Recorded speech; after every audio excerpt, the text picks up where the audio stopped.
Hola, ¿qué tal amigos? ¿Cómo están? Muy buenas noches. Yo soy Esdras Chabot y esto es Dinero y Poder.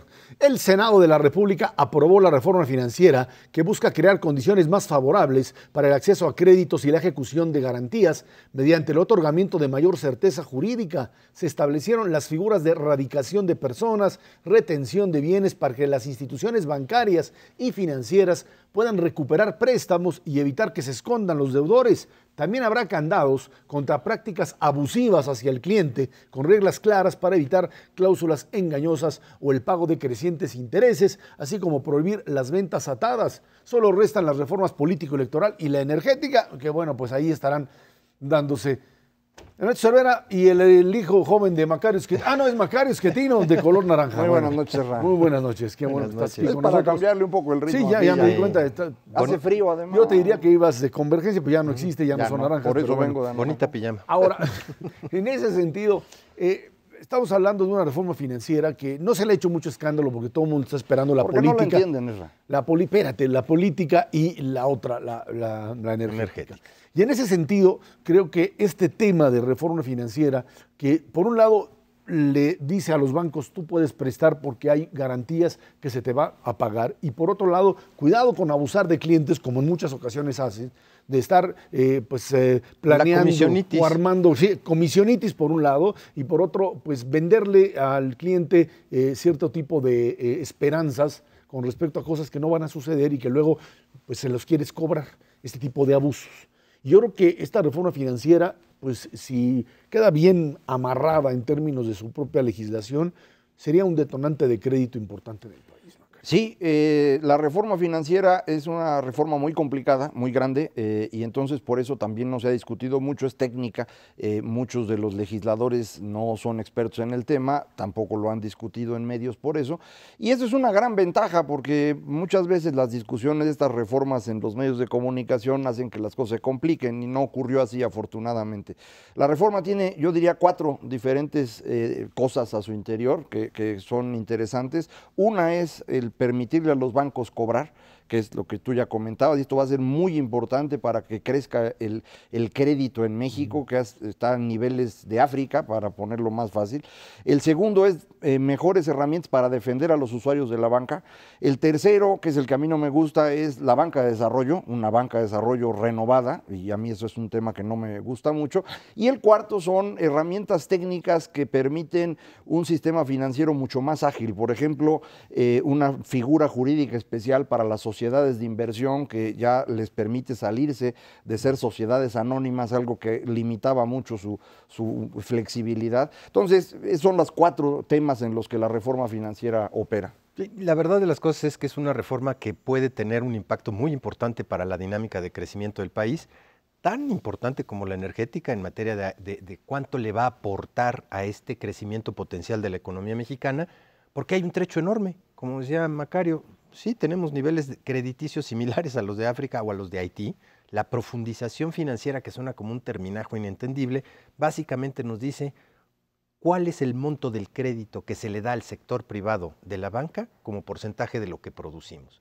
En México, contando todo, llegamos al 32%, cuando los mexicanos en conjunto ahorramos 72%. Ese es el monto del ahorro. ¿Dónde están esos 40 puntos? En el gobierno. Pues muchos están en el gobierno, no cabe la menor duda, compran valores gubernamentales o se sientan en ellos, o hacen diferentes cosas, pero no lo prestan al sector privado.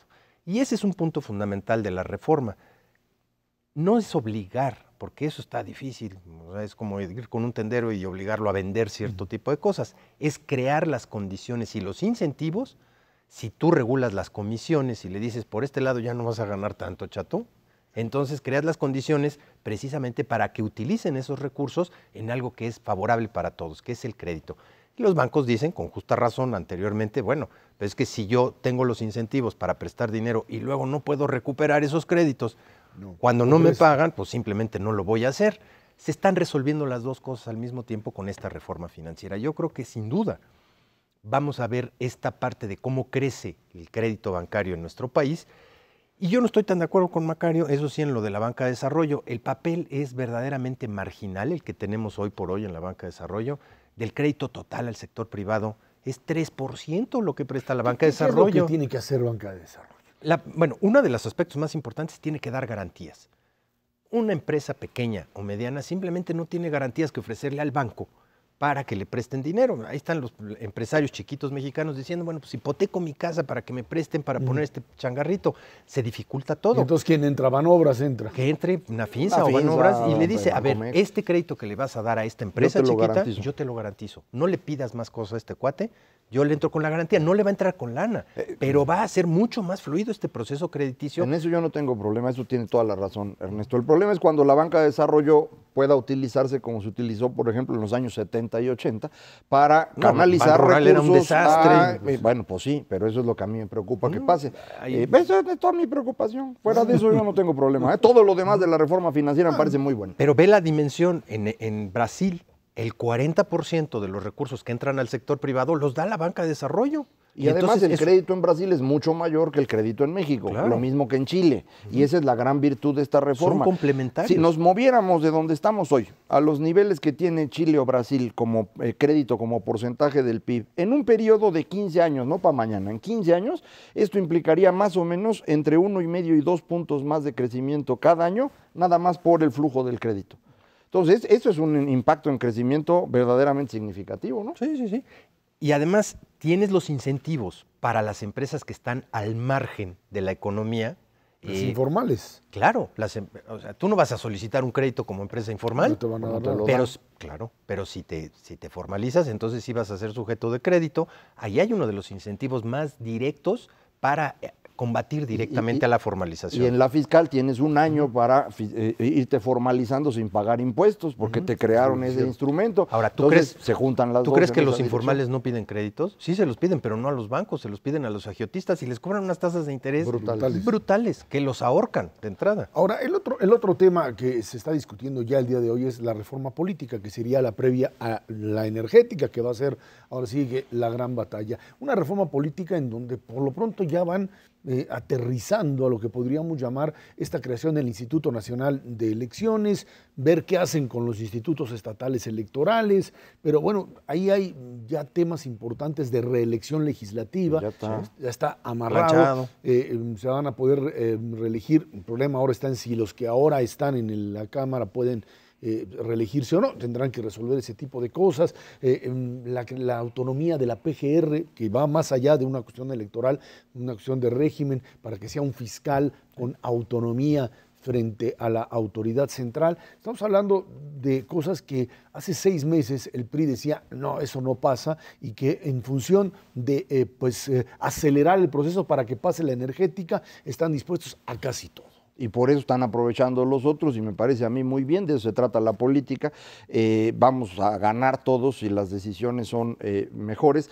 Mucha gente dice, es que estamos discutiendo demasiado rápido y sería preferible si le damos más tiempo. Yo creo que eso es no entender la dinámica política. Cuando le das tiempo a una discusión en política, la discusión no sirve para nada. Exactamente, se pudre por completo. Entonces, creo que está muy bien así. Creo que a lo mejor algunas de estas cosas no van a estar bien, van a quedar mal, algunas cosas hasta pueden empeorar, pero en el conjunto creo que podemos tener algunas ganancias. La reelección es interesante. Los presidentes municipales se van a poder reelegir una ocasión, los diputados se van a poder reelegir 2 o 3, eso todavía está en discusión, senadores una vez, pero eso ya te da una dinámica de carrera y el otro elemento decente, que es importante, a ver cómo lo instrumenta la anulación de una elección por un rebase del tope de gastos de campaña. Dicen ahí sí te metes en un problema bastante serio. Nada más que es por lo menos tratar de meterle la mano al dispendio en términos electorales. Hay que ver cómo esto se controla. Quizá con las medidas que se tomaron contra el lavado de dinero pueda haber mayor control de este tipo de efectivo, ¿no? Sí, lo que no puedes es dejarle una responsabilidad de ese tamaño al instituto, ya sea en la figura que quede, como INE versus los estatales. Hijo, las posibilidades de este país precisamente de cortar de manera muy rápida la intervención de dineros turbios, es todavía bastante complicada. Yo creo que no estamos listos, eso sí, para la toma de decisión. Hay otra importantísima, que es la segunda vuelta, que ahí sí, sobre el cadáver del PRI. Sí, esa no la aceptó, y parece que la oposición ya lo tiene muy claro. Sí. Esto sería, digamos, lo que se está negociando en estas horas, y se presentará pues en unas horas más ante comisiones y como tal. Lo que se quejan mucho los senadores y diputados en algún momento es que de repente les llegan los proyectos ya armados. Creo que esto es parte de pues, un problema de personalidades en muchas ocasiones, de que simplemente, ¿por qué a mí no me avisaron? Hay comisiones que son las encargadas de realizarlo y de presentar ante el Pleno. El mecanismo de comunicación entre las comisiones dentro del Senado y el resto de los senadores, pues quizá no es el que deberían, pero la verdad es que es la única forma de tomar decisiones. ¿Y de avanzar? Es que la hacemos bien complicada aquí en México. El funcionamiento de los congresos es el mismo en todas las partes del mundo donde hay democracia. Y en todos los congresos hay un grupo pequeño de personas que son las que tienen que resolver el procedimiento y son los presidentes de las comisiones. Y que en principio debieran de tener la preparación para hacerlo y los conocimientos. Normalmente la tienen. La mayor parte de los presidentes de las comisiones importantes son personas que tienen calificación en esos temas, tienen asesores y han hecho las cosas razonablemente bien. Hay otras comisiones chafas ahí para repartirle a los cuates porque también todo el mundo quiere tener chofer y eso. No les toca. Gasto, pues, sí. Pero el presidente de comisiones es su trabajo y lo que tienen que hacer es precisamente ir acordando con las otras comisiones para después procesar al interior de la comisión donde está un grupo pequeño de senadores o diputados y ahí se decide. Mucha gente quiere que en el Pleno se resuelvan las cosas con la opinión de 500 diputados. Eso es un absurdo total, nada más con que cada diputado dedicara un minuto a opinar sobre un tema, ya son 10 horas perdidas, y eso no tiene sentido. Para eso son las comisiones, y en las comisiones cualquier diputado puede participar para dar una opinión, no todos votan, pero cualquiera puede opinar, no lo hacen nunca, y luego quieren que en el Pleno les hagan caso, y nada más lo hacen para que vayan las cámaras de la tele, los tomen, y entonces en la próxima elección alguien los pele.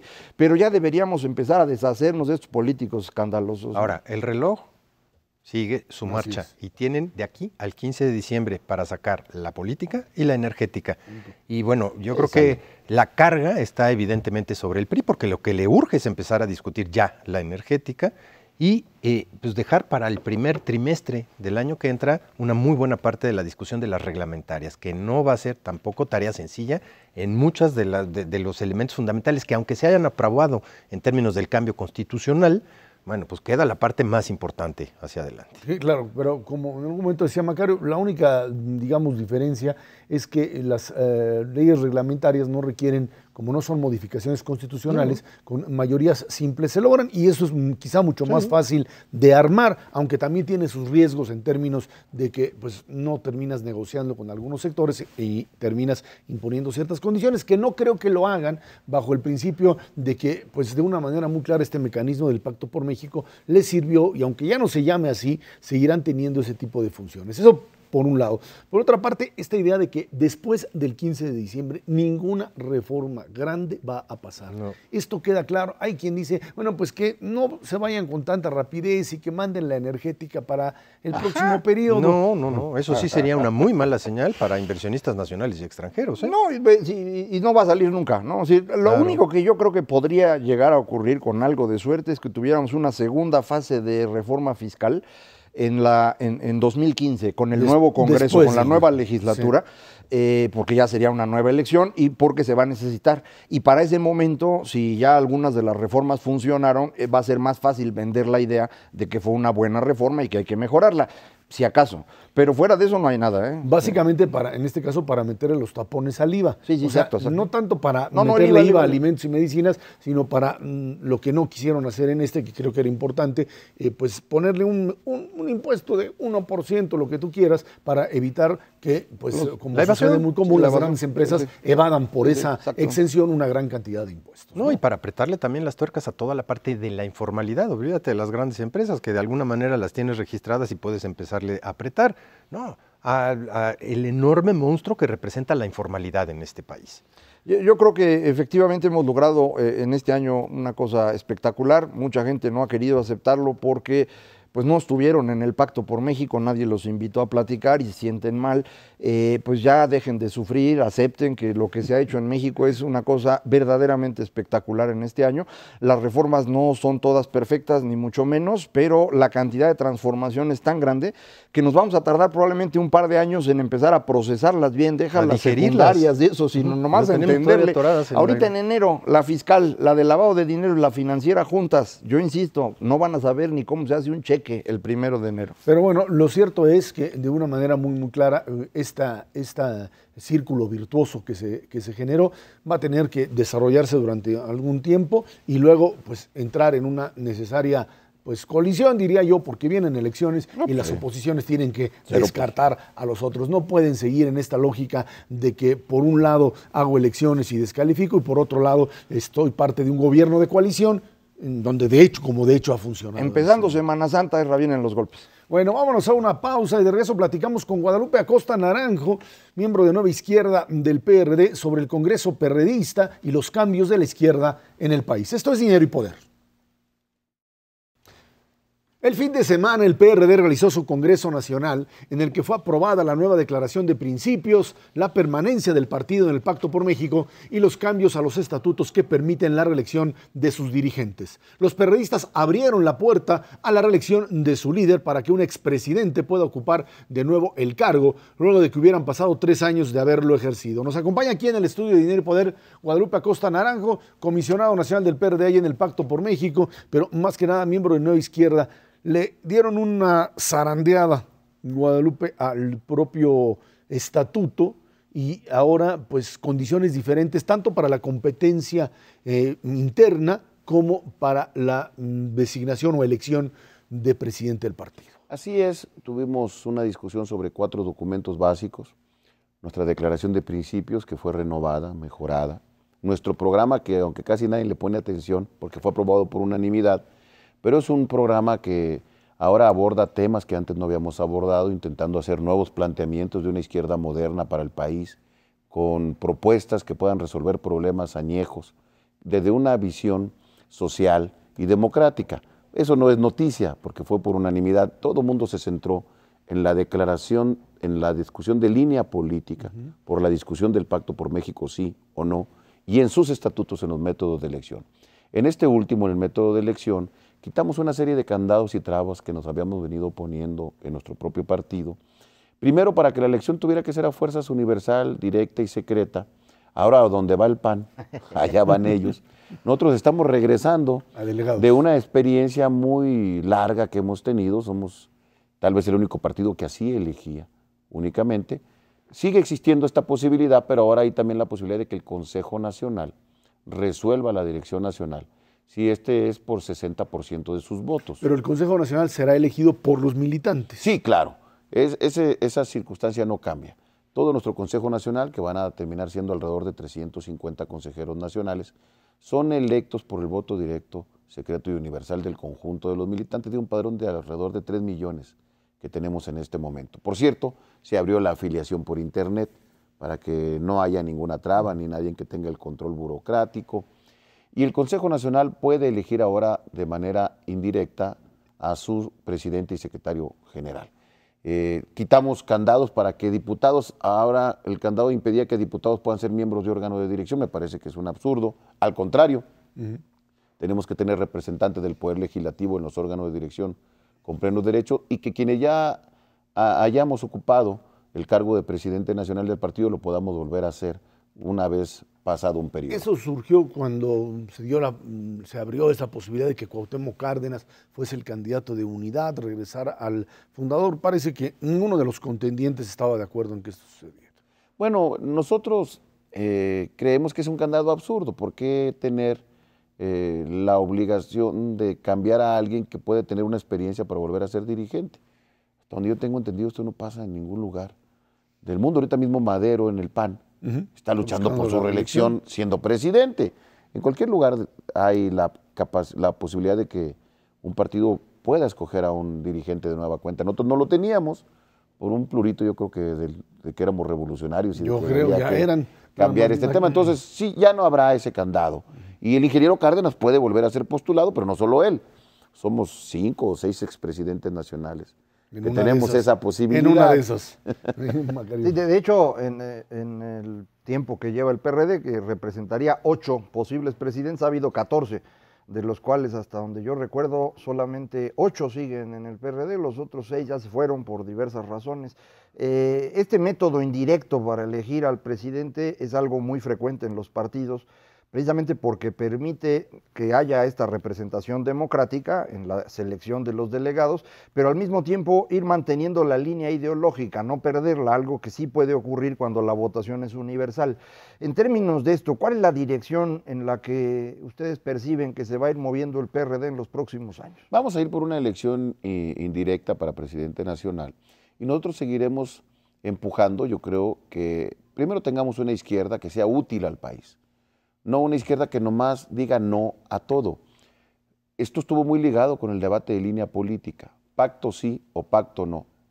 El pacto es la manera como se menciona, pero yo digo, la izquierda debe de participar en el diálogo político o no, y ganamos 80-20, una votación amplísima. Mucha gente pensaba que iba a ser mucho más difícil, más... De hecho, incluso hay quien está viendo a ver si los demanda, ¿no? Que no se puede, algo así dijo Marcelo. Sí, Marcelo, Ebrard, ¿o me equivoco? pero es un absurdo que la izquierda no participe en el diálogo político, se llame pacto o se llame como se llame.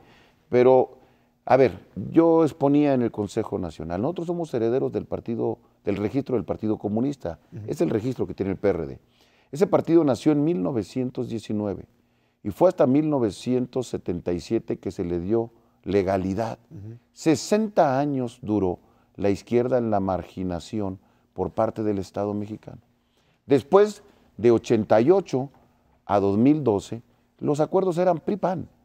Estuviera el PRI en el gobierno, estuviera el PAN en el gobierno, y nosotros nos marginaban o nos automarginábamos, con cualquiera de las dos. Por primera vez la izquierda llega y participa en el diálogo político para construir acuerdos.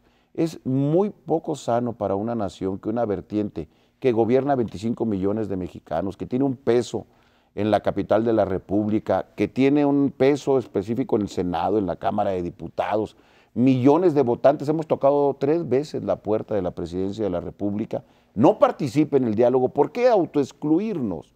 ¿Por qué salir? Podemos no tener acuerdos, pero para eso son las mesas, para encontrar esos acuerdos.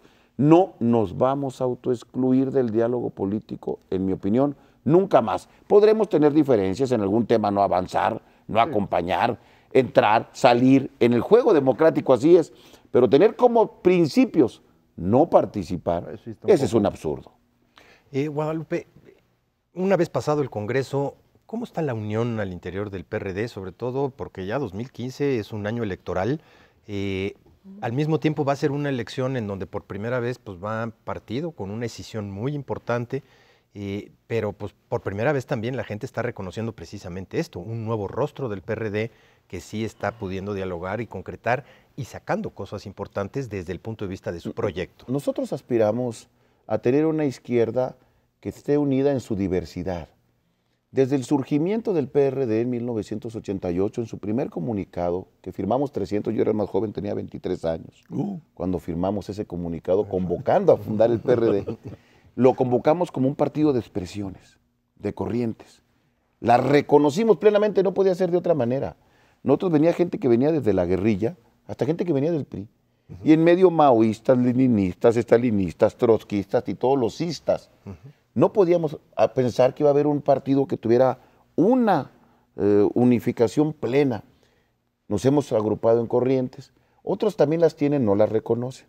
Sí, claro. Existen en todos los partidos políticos. Nosotros las tenemos reguladas con normas, derechos, obligaciones, que nos ha permitido que esta pluralidad de la izquierda conviva.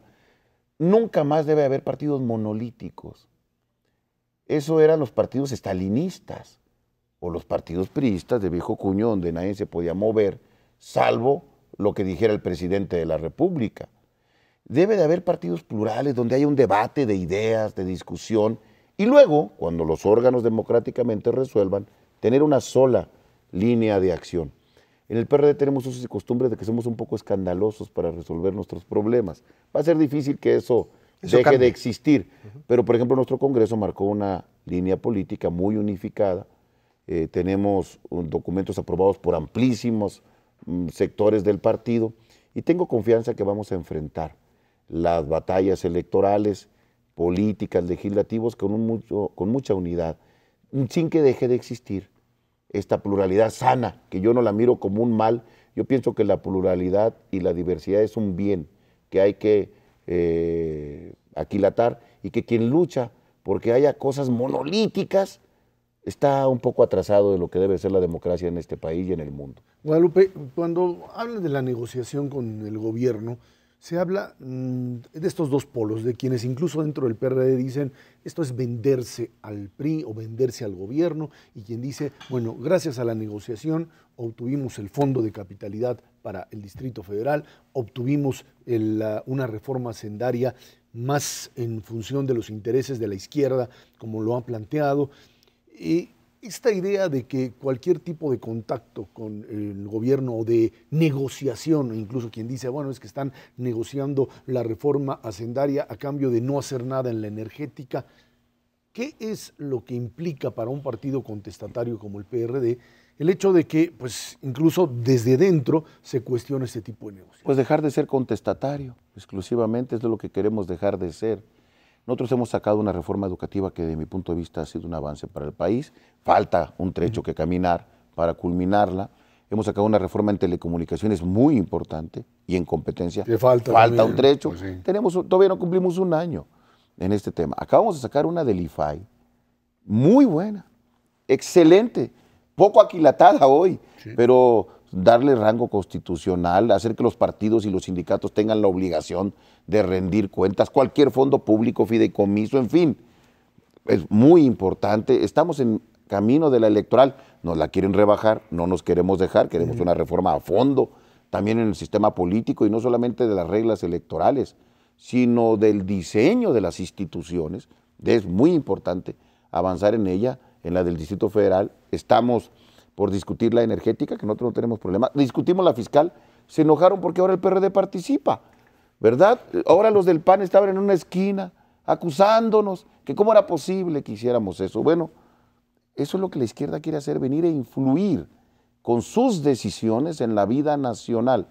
Podemos a veces estar de acuerdo, en otra no, pero yo no creo. Alguna gente en la izquierda y ahora en la extrema derecha ha cambiado los argumentos por los insultos. Si tú dialogas, te vendes. Si tú acuerdas, transaste. Cuando ese es el instrumento de la vida política, alguna gente cambió la mentada de madre por el argumento. Es más fácil la descalificación, el insulto soez, el simplismo, que el tratar de plantear ideas.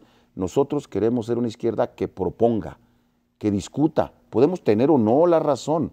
Eso se va a ir sirviendo, pero abandonar el diálogo político y generar odio y rencor, en vez de generar ambientes de ideas y argumentos, es un mal para la democracia. Nada más, ¿cómo combinas esto con la idea de ser oposición? Porque el Pacto por México, todo lo que tú dijiste, la negociación, a la hora que te presentes con tus votantes y digan, bueno, ¿y cuál es la diferencia entre esto y el PRI? ¿O van a seguir así o son una ala del PRI? ¿Cómo le haces para ser oposición en esas condiciones? Si para ser oposición no hay que dialogar con el gobierno, pues eso es una muy mala fórmula.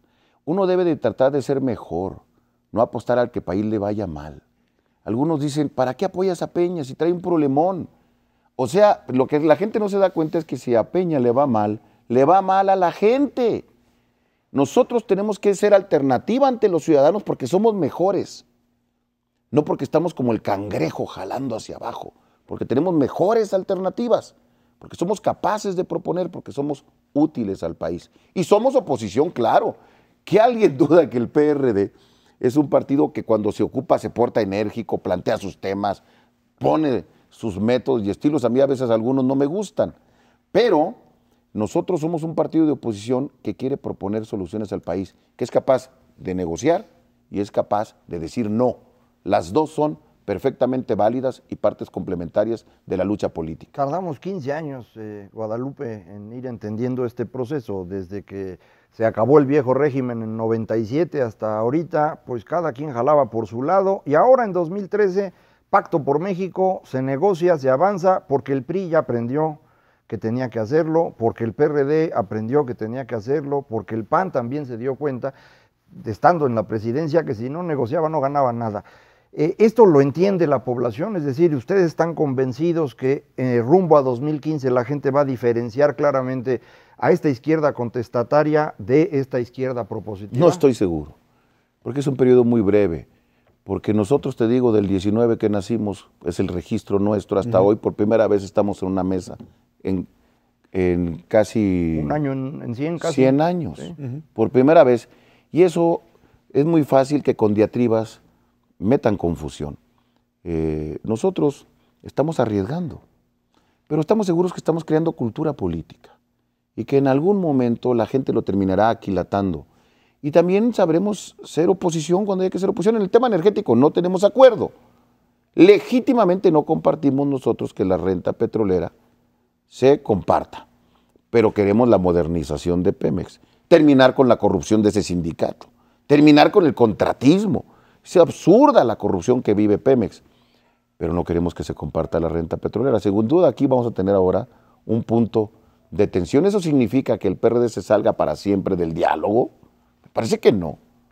Me parece que es un absurdo. Y me parece que el pacto debe ser una trinchera donde vayamos a pelear nuestras propuestas. Tenemos que tener una estrategia integral, donde podamos participar en lo legislativo, en el gobierno, en la calle, en la movilización, en la opinión pública, en la propuesta, en el pacto, en todos lados. No tenemos por qué aislarnos de ningún sector de la población. Yo tengo confianza que a la larga la gente lo va a comprender. Tal vez en 2015 va Andrés por un lado, vamos nosotros por otro. Es probable que ninguno de los dos tengamos los mejores resultados. Yo lo estoy pidiendo como una cosa y ni modo. Algún costo hay que pagar, pero hay que abrir camino. En el futuro, estoy seguro que la gente lo entenderá. Guadalupe Acosta, muchísimas gracias por estar aquí con nosotros. A usted muy amable. Vámonos a una pausa. Esto es Dinero y Poder. Se cumplirá el primer año de gobierno del presidente Enrique Peña Nieto. Por un lado, se han aprobado reformas en el marco del Pacto por México, la educativa, la de telecomunicaciones, la fiscal y la financiera. En este contexto se han dado movimientos que las rechazan. Los maestros de la coordinadora quieren tumbar la educativa. La izquierda se resiste a aprobar la energética en los términos que quieren PRI y PAN. Por otro lado, está el tema de la inseguridad, narcotráfico y aparición de estos grupos, reaparición de las autodefensas que han frenado el combate al crimen organizado. También está el débil crecimiento de la economía, que de una primera proyección del 3.5% pasó al 1.3% en los últimos días. Ese es el escenario del primer año de gobierno de Enrique Peña Nieto. Se jugaron el todo por el todo con las reformas, con el alud de reformas, ahora sí que una tras otra sin contenerlas. La verdad es que pues lograron, hoy estarán ya entrando en el tema de reforma política, y posteriormente, si es que no los detienen, en reforma energética para el 15 de diciembre. Cambios importantes, problemas en paralelo, por supuesto generados por un lado por las reformas, el caso de los maestros y otros temas más, y por otro lado cuestiones de inseguridad que siguen siendo el tema pendiente desde la pasada administración. Sí, de hecho las encuestas indican que la popularidad del presidente Peña ha venido disminuyendo, y para mí la gran sorpresa es que no haya disminuido más. Es decir, dadas las circunstancias que hemos vivido este año, en el cual la economía pues creció mucho menos de lo esperado y en algunos sectores ha sido un año trágico, la parte de violencia, en la cual se suponía que el problema era la estrategia de Calderón, y ahora ya no hay Calderón, ni hay estrategia, ni se resuelve nada, las cosas siguen más o menos igual que antes. Entonces, cuando uno ve el conjunto, dice uno, bueno, pues el año no ha sido muy bueno, la gente no está contenta y la popularidad del presidente ha caído. Sin embargo, no ha caído tanto, y esto es una cosa que es bien importante. Como tú decías, le apostaron todo a sacar adelante las reformas, están prácticamente logrando todas las reformas que habíamos pospuesto durante 15 años, y no lo han hecho con una caída brutal de la popularidad, lo cual significa que a partir de 2014 tienen un gran espacio para ir recuperando desde el gobierno, no solo la popularidad, sino el control del país.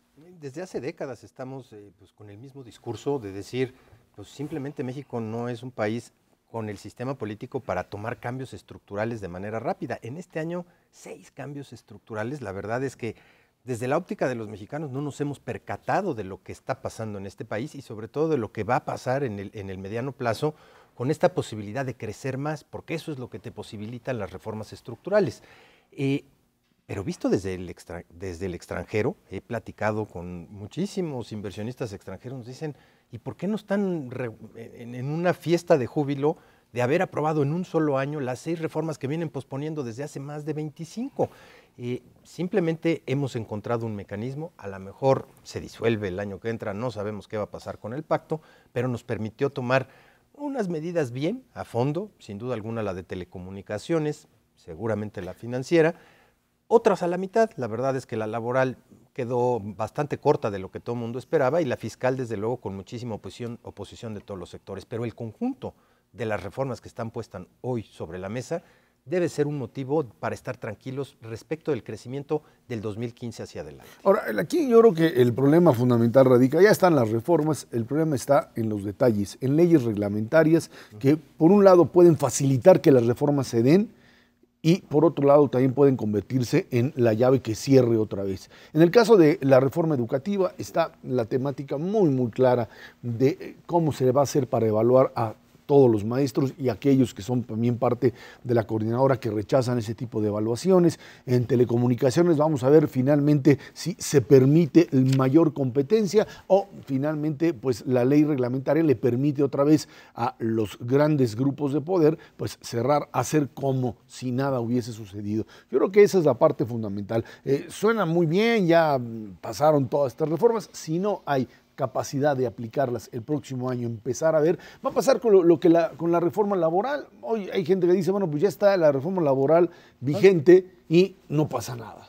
Bueno, sí pasan muchas cosas. Lo que creo que es importante también percibir es, cada reforma que se hace te genera un grupo en contra. Ese grupo puede ser muy grande y disperso o muy pequeño y administrado. En telecomunicaciones, por ejemplo, pues son los grandes empresarios que están ahí, los que están pues cada uno tratando de obtener lo más posible a partir de esta reforma. Detrás de la reforma educativa, que a final de cuentas es laboral, pues está el sindicato en sus distintas posiciones tratando de bloquear.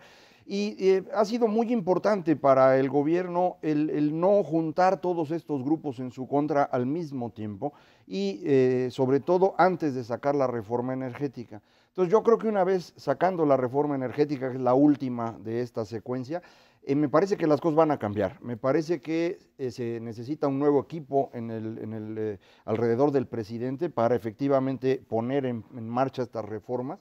Y se necesitan también medidas que no se han podido tomar. La única medida así de fuerza que tuvimos este año prácticamente al inicio fue pues que detuvieron a Elba Ester Gordillo, y esto me parece que ayudó a la negociación con otros de estos que les llaman poderes fácticos. Para terminar de aplicar las reformas vas a necesitar hacer uso también del poder que da el gobierno, pero eso no lo puedes hacer antes de la reforma energética. Entonces yo diría, esperémonos a que pase esta reforma, y yo sí creo que 2014 vamos a tener un gobierno muy diferente del que tuvimos este año. Yo creo que sería una pésima señal que estas reformas secundarias, las reglamentarias, fueran un paso para atrás. Si ya pagaste el costo político, pequeño como dice Macario, pero a final de cuentas fue un costo para esta administración, pues yo creo que hay que irse a fondo, a matar, especialmente en la energética y desde luego en la parte financiera, porque si no las cosas no van a funcionar, y entonces ese mensaje bueno que se dio a todos los inversionistas nacionales y extranjeros se pierde o se diluye en el transcurso del año que entra. Es una oportunidad de oro, no cabe la menor duda. Va a ser un año de transición difícil, 2014, todavía hay unas rencillas muy importantes, específicamente en la parte, yo diría, de negociaciones políticas para terminar de decantar lo que son reformas que sí le cambian el rostro a este país. Quedan dos tareas pendientes y hay que apuntarlo, que no se han pues todavía puesto sobre la mesa. Uno es la seguridad, como bien lo mencionas, ahí hay un tema pendiente en el país. Tú puedes tener el mejor conjunto de reformas estructurales que si no resuelves la parte de la seguridad, simplemente no va a jalar este país hacia adelante. Y el otro es la corrupción.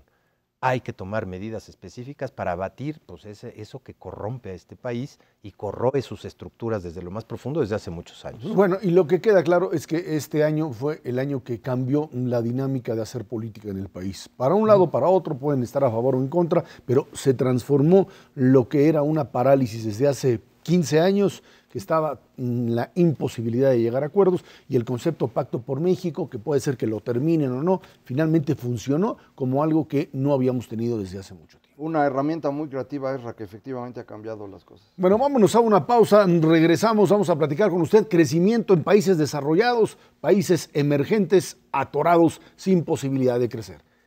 Esto es Dinero y Poder. En los últimos meses, los mercados emergentes, entre los que se encuentra el mexicano, han tenido un comportamiento decepcionante. Según Morgan Stanley, en lo que va del año se ha registrado una caída acumulada en flujo de capital de 4.7%, o sea, de dinero que ha entrado. Esto comparado con el incremento del 15.1% registrado en 2012. En contraste, los países desarrollados han incrementado 21.2% esta entrada de dinero. Esta diferencia es porque el crecimiento de la economía mundial es impulsado más por las economías avanzadas. De hace tiempo estábamos al revés, estaban atorados y nosotros éramos los que crecíamos. Llegamos a pensar que en un momento determinado el crecimiento de la economía norteamericana, el fin de la recesión en Europa, nos iba a montar a todos los emergentes en esto y no ha sucedido.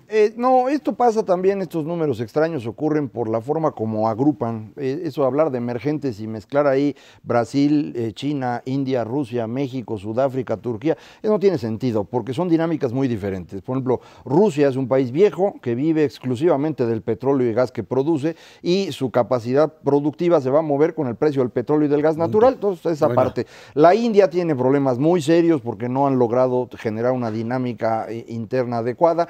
China, que venía creciendo muy rápido, está en el proceso que quieren hacer y no han logrado desde 2008 de moverse a incrementar el mercado interno, es decir, el consumo, para poder reducir la cantidad que destinan a inversión. Nosotros nos movemos cerca de Estados Unidos, pero este año además confundimos a todos con lo de la construcción.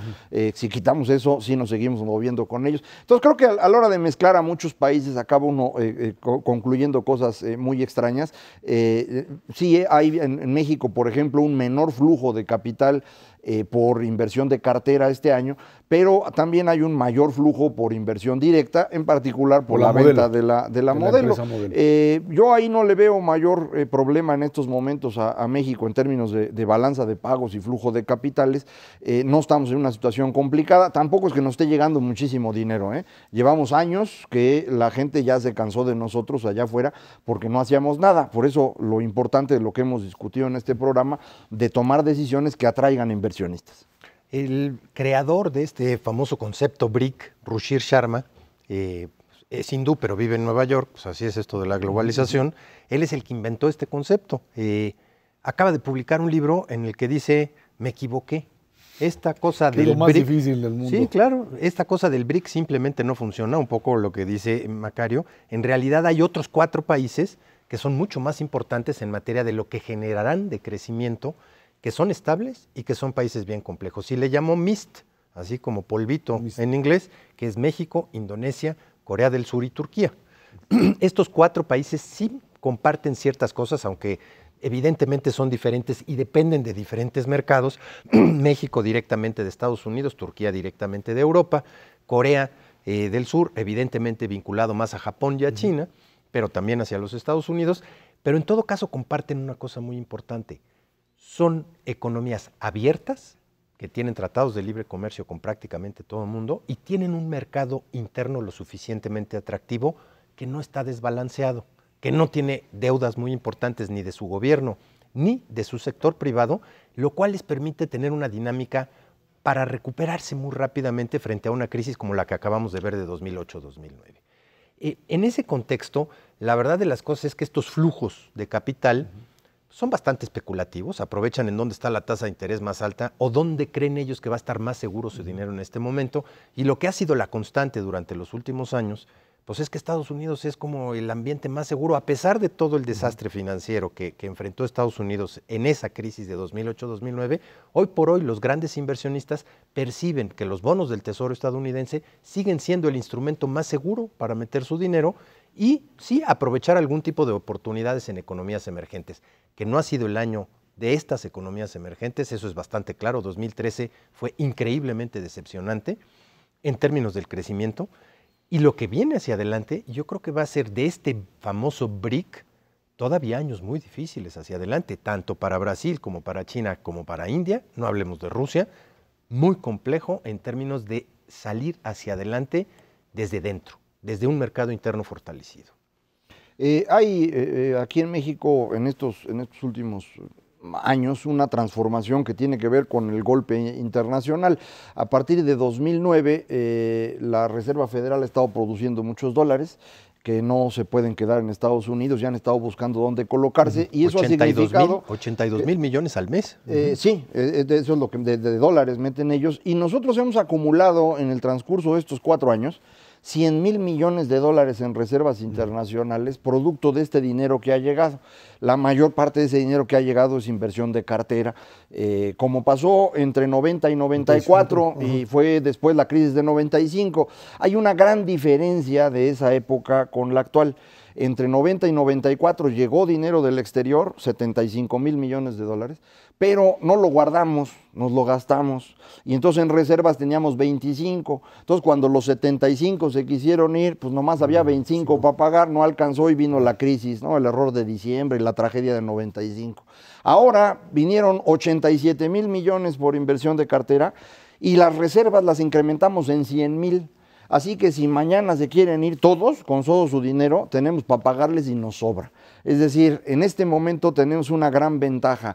No estamos en una circunstancia vulnerable frente a, pues, a una circunstancia complicada aquí en el país, que en 94 hay que acordarse, mataron a Colosio, mataron a Ruiz Massieu, era una tragedia, y se fueron los inversionistas. Si ahorita se quisieran ir, tendríamos para cubrir todo ese dinero, lo cual es importante para que los amigos del auditorio sigan tranquilos con respecto al valor del peso y el dólar, porque esto casi cada diciembre ocurre que la gente todo se pone se empieza a espantar. ¿no? Es que va a haber devaluación y que Peña Nieto y que el PRI, todo mundo tranquilo, no debe pasar nada, es un tipo de cambio flexible, lo cual significa que puede moverse de 13 a 14 pesos, pero al rato regresa, o sea que serenos y disfruten sus navidades. Las condiciones de estabilidad de la economía mexicana siguen estando vigentes, van a estar vigentes durante 2014, en el interno, con un déficit público que sí está alto, pero pues viene estando alto los últimos 4 o 5 años.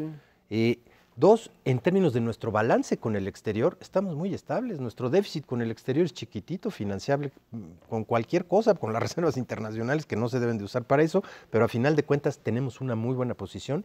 Y en el endeudamiento privado, no tenemos empresas mexicanas que tengan una deuda gigantesca, impagable con el exterior. En ese contexto, pues las condiciones macroeconómicas están dadas para que opere lo otro, lo importante, que son estas reformas estructurales de las que hemos venido hablando, que le den esa capacidad a la economía mexicana para atraer más inversión, no financiera, de la directa, de la de fierros, de la que hace crecer. Que ha venido llegando a determinados estados de la República. Pero pero poco, si se quita uno la venta de modelo en este año, la inversión ha venido cayendo de 2 puntos del PIB a 1,5 del PIB en los últimos 5 años, y eso es muy poquito. Cuando el Tratado de Libre Comercio nos colocó como un destino atractivo, pues caían 3 puntos del PIB de inversión extranjera directa. Ahorita bajó de 2 a 1,5, o sea, estamos en una situación muy triste en términos de atracción de inversión directa, como dice Ernesto, pero probablemente la combinación de estas reformas que se están haciendo, la solidez de la economía y la recuperación de Estados Unidos, que ese es el mercado al que le vendemos, pueden en su conjunto atraer más dinero, ¿no? ¿Quién y cómo? Hay 2 sectores que nos pueden atraer un chorro de lana y darle la vuelta multiplicativa a la economía en su conjunto. Energía, desde luego, si se aprueba esta parte de reforma constitucional y esperando la reglamentaria, y telecomunicaciones.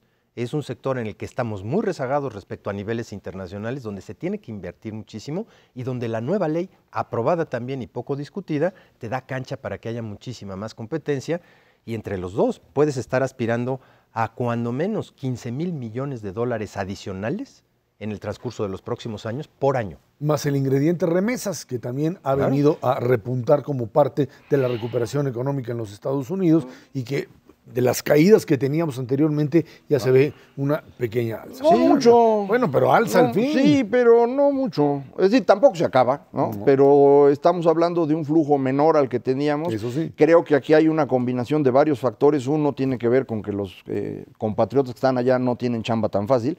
Pero hay también un cambio demográfico, se dejó de exportar mexicanos, ya no los exportamos como antes, y esto significa que las personas que están allá llevan más tiempo separadas de su familia, año tras año, y después de un cierto periodo dejan de enviar. 7 Entonces, años. yo sí creo que en los próximos años vamos a ir viendo cómo las remesas van bajando, no tiene nada de malo eso, es normal, pero si logramos que la inversión en otras cosas nos ayude a generar dólares, no hay ningún problema. En particular, el flujo mayor de dólares que recibe México es por los automóviles. Esa es la gran industria que tenemos en este país y es muy probable que siga creciendo. Somos muy eficientes en producción de autos. Probablemente solo Japón nos derrota en términos de eficiencia y productividad en la industria automotriz. Entonces, pues podemos ir creciendo mucho ahí. Hay que pensar en otras alternativas también, porque te viene una crisis tendríamos que recibir mucho más por turismo y desde luego en términos del régimen maquilador vamos a ver específicamente qué pasa con este nuevo régimen fiscal. Ernesto Cervera, Macario Schettino de Naranja, muchísimas gracias. Gracias a usted que nos ve y nos escucha todos los jueves a las 10 de la noche aquí en Canal 11, Dinero y Poder. Estamos en la radio Noticias MBS en el 102.5 del FM de lunes a viernes de 5 a 7 de la noche. Por nuestra parte, muchas gracias y muy buenas noches.